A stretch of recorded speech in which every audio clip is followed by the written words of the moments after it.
என்ன மேல போய் என்ன பண்ணிட்டு இருக்கீங்க? நான் இங்க சாப்பாடு தேடிக்கிட்டு இருக்கேன். எப்போ பார்த்தாலும் சாப்பாடு சாப்பாடு. நான் ஒரு பெரிய விஷயத்தை யோசிச்சுட்டு இருக்கேன். நீங்க சாப்பாடு சாப்பாடுன்றீங்க.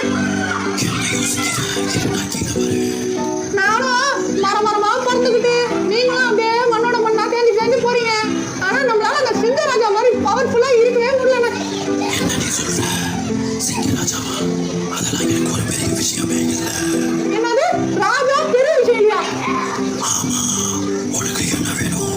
அண்ணே எனக்கு ராஜா வாங்கணும்னே. அப்பதான் இந்த காட்டுக்குள்ள சூப்பரா சுத்தலாம். சரி, அப்ப நான் சொல்றதை நீ பண்ணு.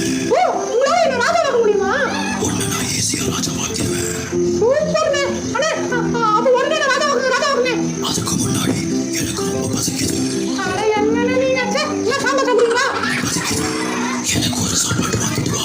உன்னை நான் ராஜாவாக்க ஐடியா சொல்றேன். அதுதான் தயிர் சாதம் ஓகேவா? தயிர் சாதமா? எனக்கு ஒரு ஆடு வேணும். ஆடு வேணுமா? சரி சரி கிடைக்குதா பாப்பா? எங்க போனா ஆடுக்கு? சரி நான் சாயங்காலத்துக்குள்ள வந்துடுறேன். நான் ஆடோட வந்துடுறேன். சீக்கிரமா வந்தீனா நான் உடனே ராஜாவாக்கிறேன். கண்டிப்பா நான் உடனே ராஜா வரணும். ஐயோ என்னடா இவன் நம்மள ராஜா வாக்க ஆசையை காட்டி ஆடு வேணும்னு சொல்றானே. ஐயோ இந்த அண்ணன் என்ன பண்ணணுமே? இந்த அண்ணனுக்கு ஆடு வாங்கி தரணுமே. நான் எங்க போறது? சரி அந்த பக்கம் போய் பார்ப்போம்.